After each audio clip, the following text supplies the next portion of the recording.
Hey, this is Carl. I'm in a meeting room, my eyes glued to the monitor, typing out code like it's second nature. The project's nearly done, a few tweaks here and there, but I'm already thinking ahead, next sprint, the next challenge. I've climbed the ladder to become a software architect, and it feels normal. It wasn't always like this. 3 years ago, I could barely get out of bed. It was a Tuesday. Early morning, pre-meeting coffee. I was walking down the hall when someone from the second floor asked me to stop by their desk. Then, bam. The floor gave way beneath me, and for a moment, everything went black. The kind of shock where you don't even register the pain at first. By the time they got me to the hospital, I was already thinking about the deadline that would slip, the calls I'd miss, the work piling up.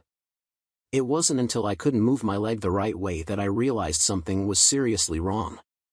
Doctors ran tests, trying to figure out the damage. A few days later, the diagnosis hit me like a freight train, cauda equina syndrome.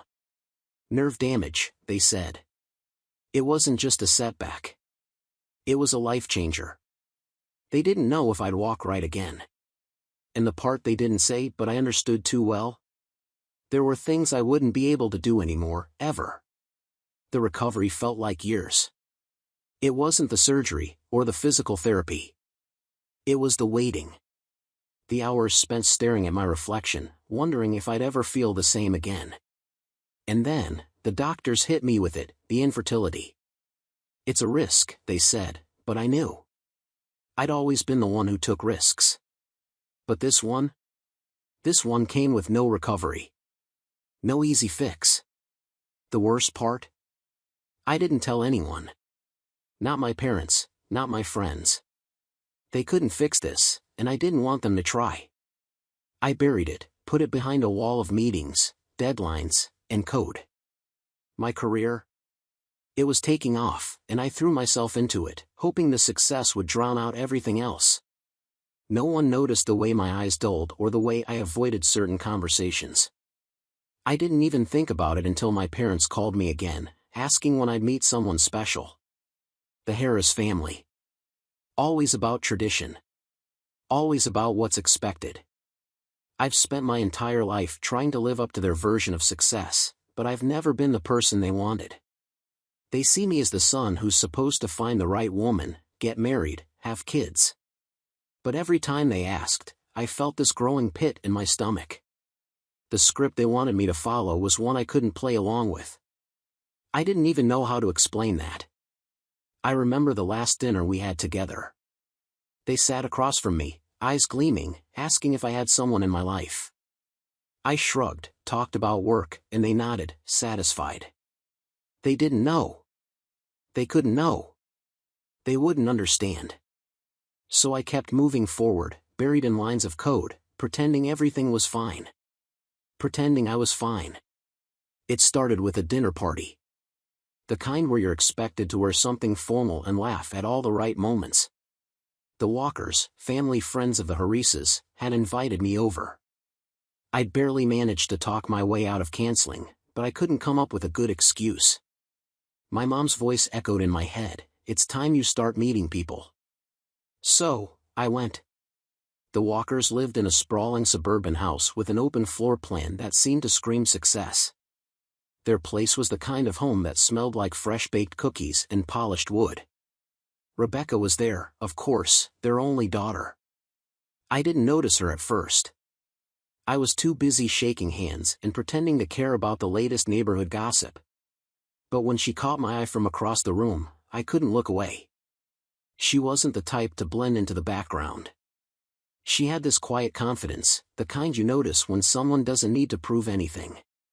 Dark hair pulled back in a loose bun, an easy smile, and a gaze that held my attention even when she wasn't talking. We didn't exchange more than pleasantries at first. She was busy with her parents, and I was sidetracked by my own inner monologue, trying to figure out how I ended up at yet another forced social gathering. But when the evening wound down, she found me standing by the drinks table, nursing a glass of wine. "Carl, right?"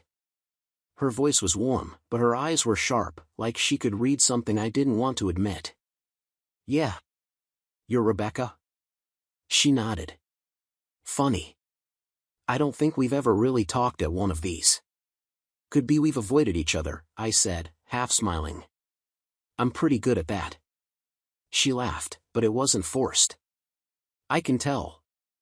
We didn't talk much more that night, but something clicked. Maybe it was the way she didn't try to impress me, the way she didn't feel like she had to fill the air with words. It wasn't like the other women I'd met, those who talked endlessly about what their parents wanted or the latest fashion trends. With Rebecca, the conversation was effortless, and I left the party feeling a little lighter. A week later, she texted me. Dinner sometime? My treat. I didn't think much of it at first. Maybe she was just being polite. But there was something about the message that made me pause. I replied. The dinner date went surprisingly well. It was simple, Italian, nothing fancy, but it was honest. We talked about our jobs, our families, and somehow, the conversation never felt forced. She didn't ask me about the things I wasn't ready to share, and I didn't feel the pressure to be something I wasn't. We just connected. The dates became more regular after that, weekends spent exploring little cafes or taking walks through the parks. She had this way of slowing everything down, making me feel like I wasn't just ticking off another social obligation, but actually living. A few months in, we met each other's families. I wasn't sure what to expect from the Walkers.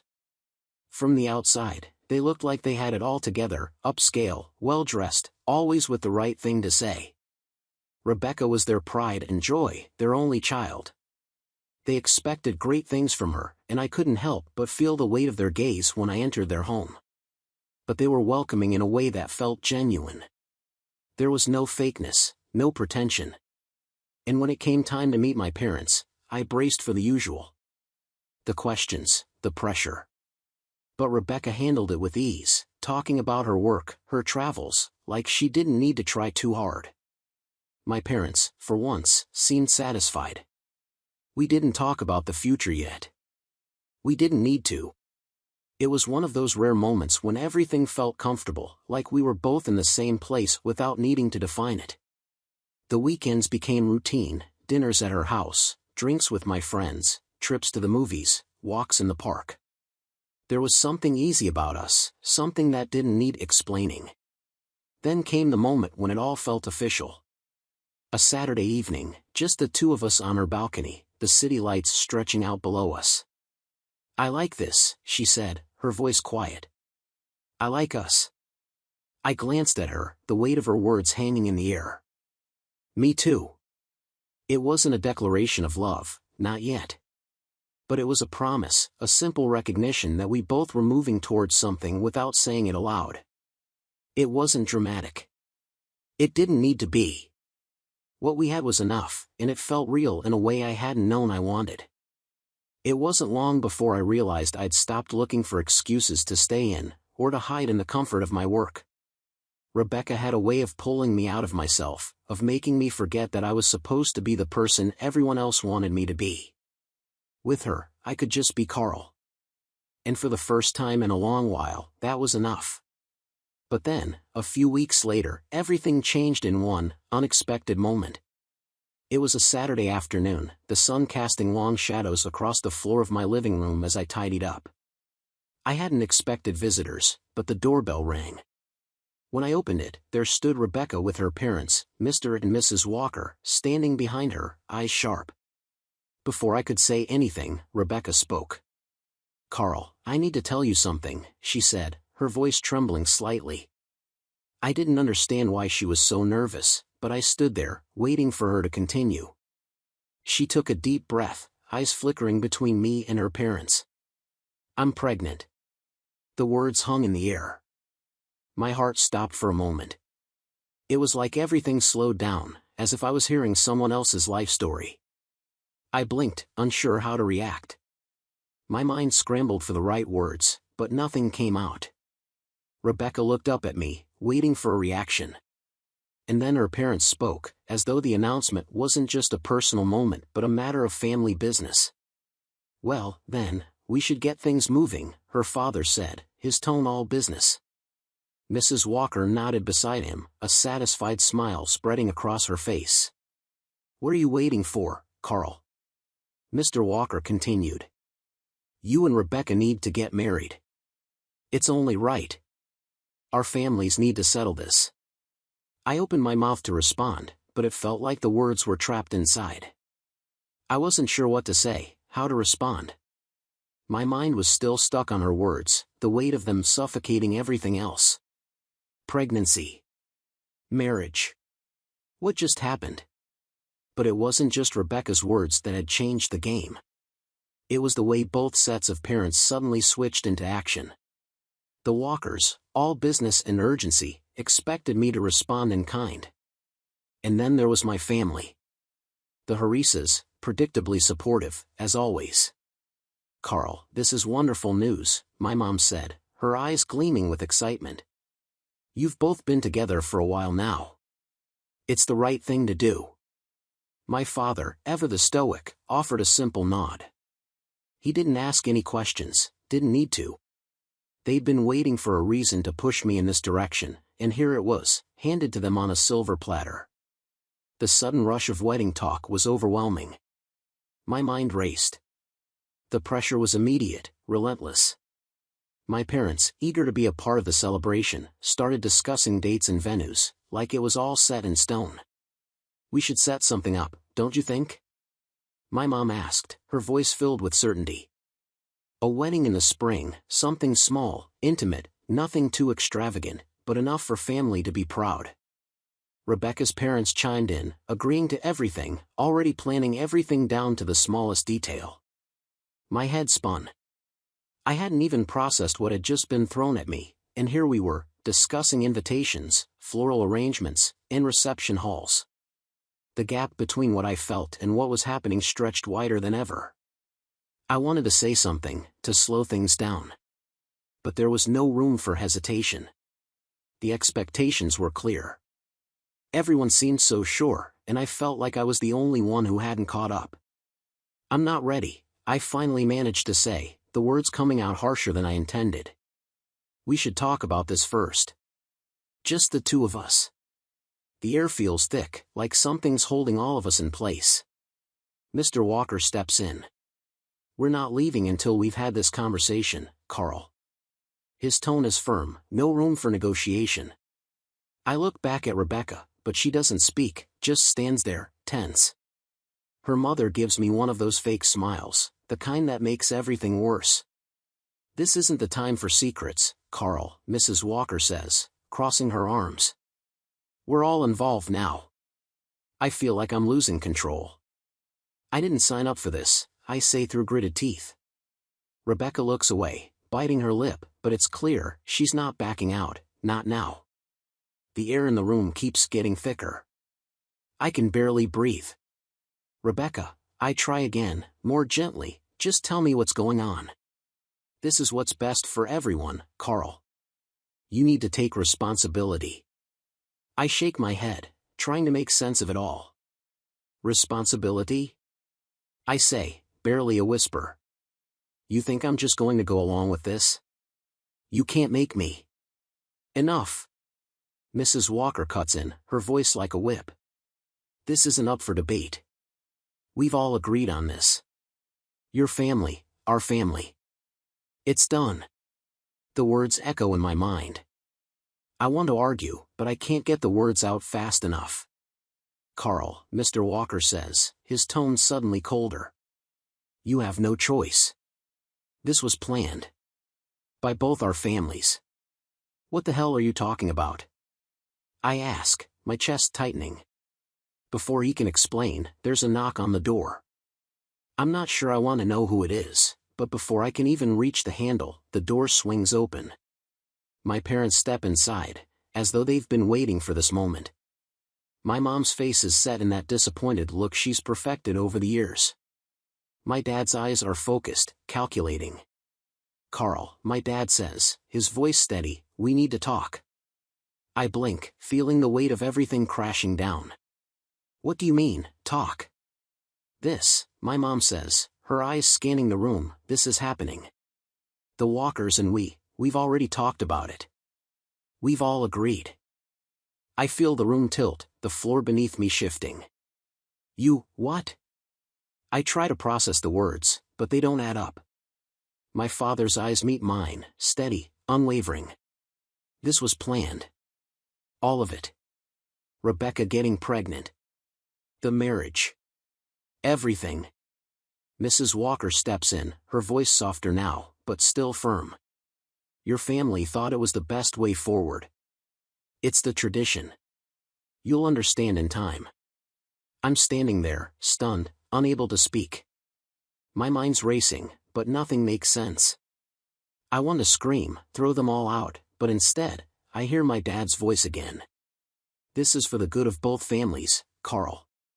You need to start thinking long-term. I blink, my heart pounding. The truth is out, and all I can do is stare at them, each one of them standing there, expecting me to just accept it. I can't remember the last time I felt this disconnected from everything around me. I stand in the middle of my apartment, the weight of what just happened pressing down on me.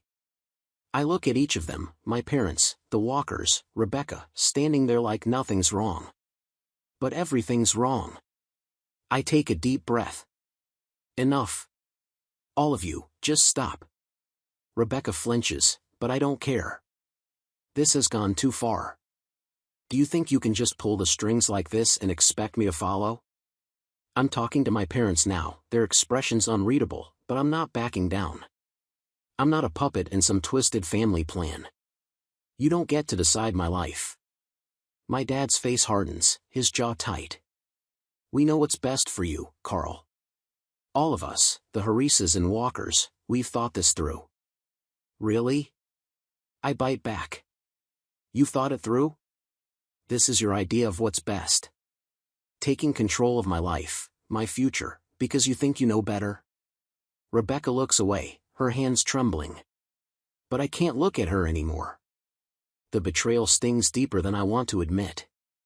We did this for you, my mom says, voice soft but unwavering. You'll see. You'll understand. I shake my head, disbelief choking me. No. I won't. I don't care what you think you're doing for me. This is my life, not some deal you can broker behind my back. I turn to the Walkers, who have stayed unnervingly quiet, watching it all unfold. And you, I say, addressing them directly now, you're no better. You think you've got a say in my life, too? This is between Rebecca and me, not some business arrangement. The Walkers glance at each other, but none of them speak. I don't care if they do anymore. I focus on my parents again, my voice cutting through the tension in the room. I'm done. I'm done with all of this. I'm done with you. My gaze lands on Rebecca. And I'm done with you, too. My mom opens her mouth to argue, but I hold up my hand.